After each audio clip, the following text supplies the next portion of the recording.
Hi, my name is Karen Batty, and if you are here and watching this video, it means that you're here for Business Basics training, and you're probably part of the Batty organization. I want to welcome you. This is one of two parts of new consultant training. The second part is all about the cooking show. And that's when we get together either by Zoom like this or live in my kitchen, where we kind of take apart the cooking show into its pieces and teach you how to do each piece. But tonight is sort of behind the scenes stuff. It's sort of the skills behind the scene that each of us needs to learn in order to have a really good and solid business. So that's what we're going to be talking about tonight. Okay, so first of all, when it comes to success in anything, not just Pampered Chef, but I think in anything, it all, I think, starts with our belief. And if you ask my kids, you'll know they've heard this since they were very, very small. There's something that's called the belief circle, and I've got it up here. And there's three things written here. I'm not sure if you can see it. At the top of the belief circle is our belief. And then down here on the bottom, it says actions. And on the left bottom, it says results. And what this means is, basically, our beliefs determine what kind of actions we take. And our actions, to a great degree, determine what results we get. And then our results usually reinforce our belief. I love to use my son Brendan as an example. When he saw that his sister was taking piano lessons, he decided he wanted to take piano lessons.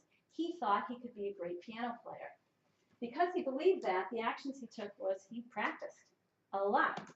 And if you ever heard this child play in the first few months, you might have not had the same belief that he had, because pretty much nothing that came from that piano sounded anywhere close to anything that most people call music. But his belief was, I am going to be a really good piano player someday. I just have to keep practicing. As a result, he kept practicing. And because he kept practicing, he became kind of good, became very good, actually. And then as a result, he said, there you go, I was right. Now, had he had a different belief, had he said, I don't know if I'll be any good at this, he might have practiced a little bit and said, oh, can't do it. And then the results would have been he wouldn't have been very good at piano, and he would have said, see, I was right. And so have you ever heard that saying, whether you believe you can or you believe you can't, you're right? That kind of is the same thing that's going on here. So one important thing is you want to make sure you believe in yourself. However, if you're like me, I was not very full of belief when I started my business. I thought, yes, the products are great, and yes, the host rewards are wonderful, but as far as my belief in my ability to be a successful Pampered Chef consultant, I was pretty sure I wasn't going to be successful. However, I decided that I would jump in on actions anyway. I would say, you know what, I'm going to act as if I thought I was going to be successful. I'm just going to take what successful people tell me to do, and I'm just going to do it anyway. And if you jump in on the action, that's the nice thing about this belief circle. You don't have to have the belief first. It's certainly easier when you do. But if you don't, that's okay. You can just jump in on the actions. Take the actions that successful people have, make them your own, and then chances are you'll get the results. Some people get results right away. Some people have to kind of tweak and practice a little bit, but sooner or later you're going to get the results, and then you'll have the belief. And once the belief is firmly in place, the rest is easy. But think about, okay, Maggie, since you're here, what is something that you're good at in life? Knitting. Knitting. Okay. And when you first started to knit, were you really good at it right away? Yeah. Did your scarf come out looking like this, like mine? Yeah.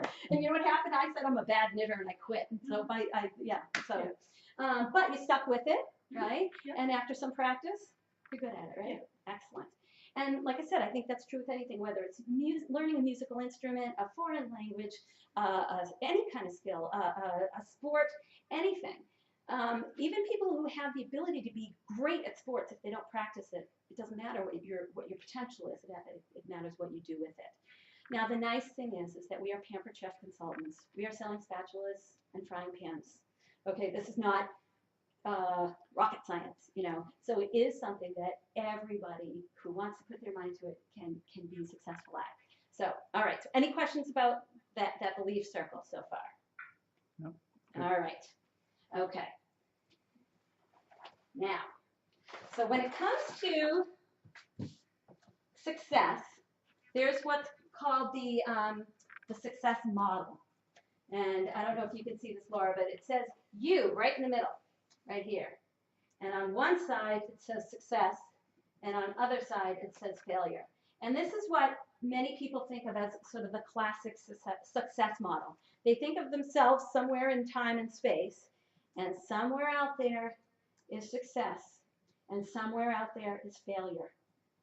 And of course, people want to be successful. So, but it's almost as if we're playing pin the tail on the donkey and someone put a thing around our eyes and spun us around. And we're not quite sure which way is failure and which way is success.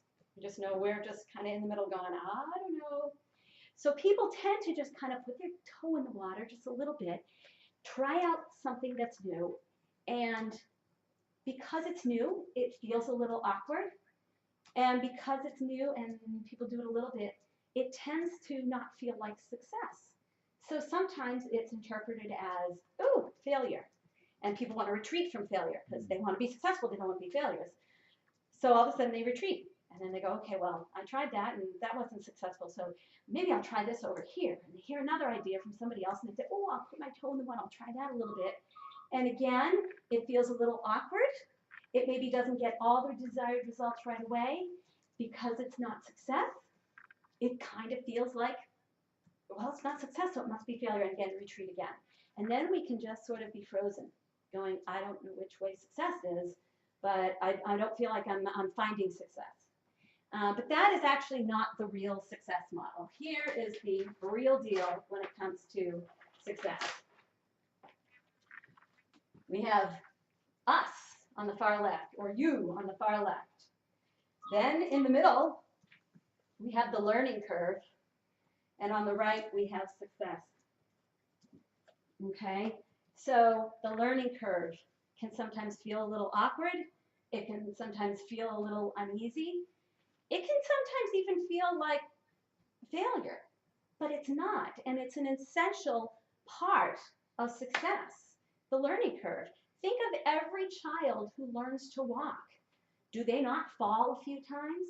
Yeah. Are they failing? No, they're successfully learning how to walk. You cannot walk if you don't fall a few times. You can't learn how to balance if you don't tip over a few times and learn to go, oh, this is how I compensate for that. And if every child who fell just sat on the floor and said, that's it, it just wasn't meant to be, I'm just not meant to walk, there would be nobody walking in the world, not a one. So falling over isn't failure. It's learning the balance. It's learning the skill, and it's an essential part.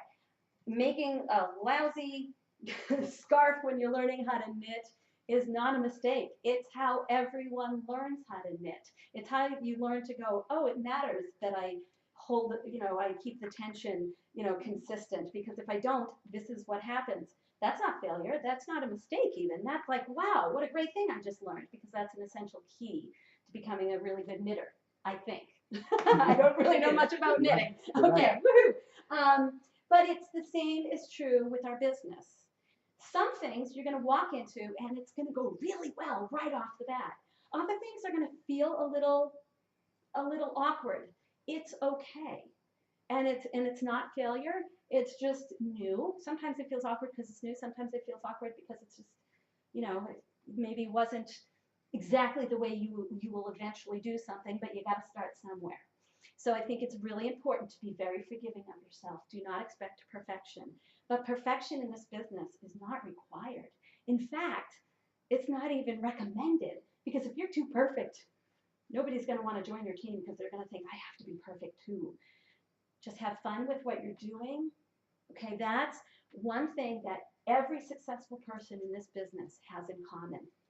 There is no one cookie cutter version of you have to be like this person, you have to be like that person. We've got many directors on our team. One of them is Michelle Weinstein. If you saw her show, you might think, oh, I need to be brilliant. I need to have amazing product knowledge to be successful. No, that's her thing, and she's really great at it. But that's not required for success. Because then you might go to David's show and you might think, I need to be really funny because he's really funny. But guess what? Not everybody's funny. You don't need to be funny. You might go to my show and think, I gotta be crazy. This woman's nuts. But you know what? But the personality isn't what successful people all have in common. So don't attribute the personality to the results. What successful people have in common is they have fun with what they're doing. They try to strive for the best they can do, but they take their business seriously, but they don't take themselves seriously, and they embrace the learning curve.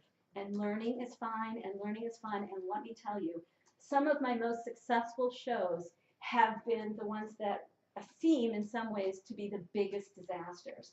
But because they're such disasters, they turned out to be incredibly fun and funny. And therefore, I got all the results I wanted to anyway, and you will too. So one of the things about being successful in this business is embrace that learning curve. Be forgiving of yourself. Believe me, your family, your friends, and even people who don't know you who are in the room are going to be very forgiving of you too. All right? So any questions about that? Okay.